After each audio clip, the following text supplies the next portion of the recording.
Assalamualaikum warahmatullahi wabarakatuh. Kali ini saya dan kelompok saya akan mempresentasikan tentang hasil video yang telah kami buat, yang telah mewawancarain alumni UII yang bekerja di bidang broadcasting. Di sini saya namanya Dianus Kumara Wisnu Pramesti. Di sini job desk saya sebagai penyusun pertanyaan, reporter, dan juga editor. Selanjutnya, saya Amalia Nurrahma. Di sini saya berperan sebagai penyusun pertanyaan dan juga reporter. Saya Nurfadela Faisti sebagai penyusun pertanyaan dan juga reporter. Saya Raffi Anduni Safira sebagai penyusun pertanyaan dan reporter. Saya Mutia Kholida sebagai penyusun pertanyaan dan reporter. Nah, narasumber yang kita pilih itu bernama Muhammad Fajar Nugraha atau biasa sering dipanggil Mas Faros. Mas Faros ini telah bergerak di bidang broadcasting cukup lama. Sebelumnya dia pernah magang di Radar Cirebon, kemudian beliau juga pernah bekerja di Metro TV sebagai production assistant. Saat ini beliau bekerja di Trans TV sebagai associate producer di Islam Itu Indah. Selain itu, beliau juga pernah megang program Katakan Putus dan juga lain-lain. Nah, tujuan kelompok kami memilih Mas Faros ini karena Mas Faros memiliki pengetahuan dan juga pengalaman yang cukup luas di bidang broadcasting. Selain itu, Mas Faros juga sangat berpengalaman di TV lokal maupun juga nasional, khususnya di belakang layar pertelevisian. Berikut adalah video hasil wawancara kelompok kami. Fajar Nugraha, terus biasa orang-orang manggil Farlos. Terus sekarang saya bekerja di Trans TV sebagai associate producer. Terus saya pelajarin broadcasting itu gimana. Oh, ternyata yang nyambung dengan seni itu broadcasting, karena kan broadcasting itu kan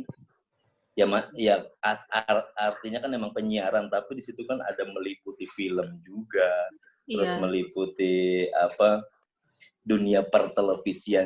Jadi saya punya dua komunitas, parkir, komunitas teater sama komunitas film itu. Pencapaiannya pengen bikin film, jadi sutradara, oke? Yaitu masuk kompor.com, saya sebagai ketua, sempat dipilih menjadi ketua kompor itu tahun 2009. Akhirnya kita beridealis dengan bikin karya-karya film itu melewati komunitas kompor itu. Jadi kita ikut-ikut festival film, terus ikut-ikut workshop film, ngadain event, terus apalagi ya. Waktu di kompor itu ada screening film, diskusi film. Pokoknya kan emang pengennya di film, tapi pada akhirnya kan syarat buat lulus gitu-gitu kan, syarat buat lulus. Ya pada akhirnya kita berdamai dengan realitas. Berdamai dengan ya udahlah, ini juga masih nyambung gitu, dunia pertelevisian juga masih audiovisual, di sana juga ada drama juga kan di TV. Jadi idealisnya udah makin luntur tuh. Yang tadinya awalnya pengen di film, pengen jadi director, ya udahlah, udah magang di Cirebon, di Radar Cirebon Televisi. Ya di situ di tim produksi, ya kadang megang kamera, kadang megang Jimmy Jeep yang kamera gede itu. Kan emang semua lamaran udah dimasukin ke televisi. Saya emang nggak ada orang dalam, udah benar-benar modal diri sendiri aja, nggak ada link, nggak ada channel, apapun nggak ada. Pokoknya semua televisi nasional yang ada di Jakarta saya masukin lamarannya. Dan selama menunggu itu kok nggak dipanggil-panggil, ya cuma kadang interview doang, habis interview nggak dipanggil gitu. Habis itu pada akhirnya saya ada teman yang kerja di klinik bekam itu, saya ingin masuk. Di situ ada bagian multimedianya. Jadi yang misalnya ada pelatihan bekam, kita live gitu, live streaming. Ketika belum nyampe sebulan di Asabil, saya dapat telepon dari Metro TV. Dan alhamdulillah ternyata itu panggilan untuk tanda tangan kontrak, semuanya, interview, tapi sekalian tanda tangan kontrak. Berarti intinya saya diterima di Metro TV. Di Metro TV saya sebagai production assistant, PA. Tapi di tim produksi ya, kan ada news, di Metro kan ada TV news ya. ya. News ya, TV jurnalis ya. Saya di Metro TV production assistant di Mario Teguh sama Tafsir Al-Misbah. Padahal itu saya masih di Metro TV masih. Tapi saya ngeplay di lewat internet gitu, lewat website gitu, dan ternyata diterima di Trans TV. Ya akhirnya diterima di Trans TV. Ya udah saya keluar dari Metro, resign dengan baik-baik, dapat surat yang baik-baik juga. Akhirnya hijrah ke Trans TV sama. Karena untuk awal karir di televisi itu, kalau masuk produksi itu pasti dari PA atau kreatif. Jadi kalau production assistant itu lebih ke teknis kebutuhan konten yang akan diproduksi sebuah program. Kalau kreatif kan ya udah konten ya, kreatif itu fokus konten, pengisi acara, artis dan lain sebagainya itu kreatif. Ketika di Trans TV, saya pertama kali megang programnya slideshow. Raffi Ahmad, slideshow 100% miring yang Raffi Ahmad itu. Iya. Ya kan?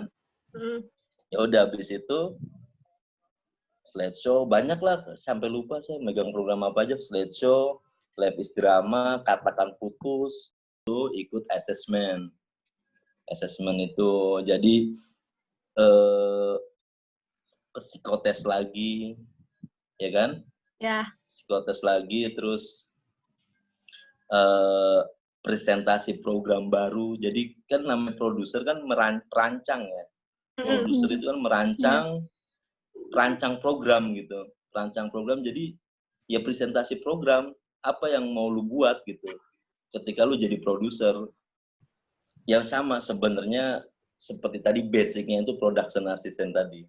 Jadi kita merancang program itu ada 3 tahap produksi. Pasti anak-anak broadcasting pada tahu lah, yaitu pra, produksi, sampai pasca, sampai itu program itu tayang.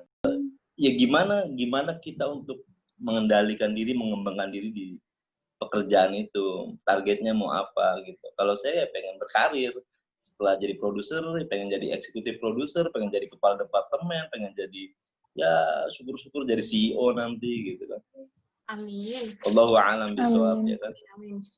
Jadi harus pinter-pinter mengembangkan diri, jadi biar nggak statis gitu kan. Memang kerja di broadcast di dunia televisi itu berat, tapi tergantung orangnya ya. Kalau misalnya itu adalah, yaitu kalau kita kerja dengan cinta, dengan suka apa yang kita kerjain, ya semuanya nggak jadi berat. Misalnya kan kalau saya kan emang passion ya bahasanya kan. Jadi ya udah kita kerja di situ ya udah, kalau berkarya dengan yang apa kita sukai itu jadi ya kayak hobi yang dibayar gitu. Tapi kalau orang yang nggak menjadikan itu passion atau kerja nggak dengan cinta, dengan suka, itu pasti berat banget. Motivasinya adalah sebelum di dunia kerja yang sesungguhnya. Yang penting kalau teman-teman kalian itu pengen berkarir misalnya, bukan yang berwirausaha ya, berkarir di industri, ya dari sekarang sudah mulai berkarya. Oke, misalnya yang kompor, ya bikinlah produksi-produksi, ikut festival-festival ya kan. Kalau yang jurnalis ya nulis, masukin tulisan-tulisan atau mereview banyak kan, review apapun, review film, review apa, pokoknya berkarya ya. Intinya benang merahnya berkarya dari sekarang. Dan terus mulai cintai apa yang kalian sukai lah, yang kalian tekuni sekarang ini.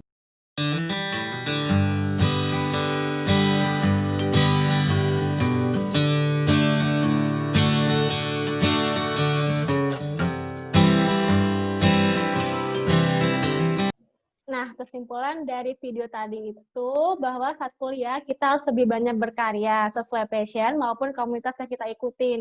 Seperti ketika kita mengikuti komunitas film, kita dapat produksi film, kemudian ikut festival film. Selain itu, yang bergerak di bidang jurnalistik, kita dapat menulis, memasukin tulisan itu, dan juga dapat mereview tulisan.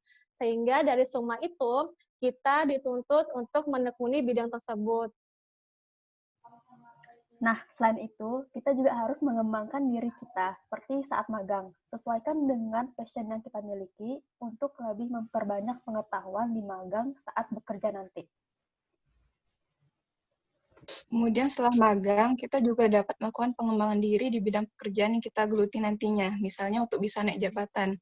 Jadi nggak cuma berhenti di jabatan itu aja, seperti Mas Carlos yang berawal dari production assistant menjadi associate producer. Nah, untuk pekerjaan atau passion yang kita miliki, sebaiknya kita bekerja di pekerjaan yang kita suka dan kita minati. Kenapa? Karena kalau kita suka atau kita minat dengan pekerjaan tersebut tidak akan menjadi beban untuk diri kita sendiri. Jurusan ilmu komunikasi yang bergerak di bidang broadcasting dapat bekerja di belakang layar pertelevisian, seperti menjadi production assistant maupun menjadi associate producer. Ada juga bidang lain seperti tim kreatif.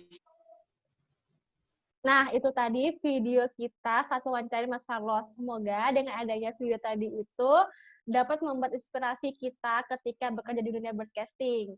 Nah, seperti yang tadi Mas Carlos bilang, bahwa ketika kita berkarya atau bekerja dengan apa yang kita suka itu seperti hobi yang dibayar. Sekian presentasi dari kelompok kami. Kurang lebihnya mohon maaf. Wassalamualaikum warahmatullahi wabarakatuh.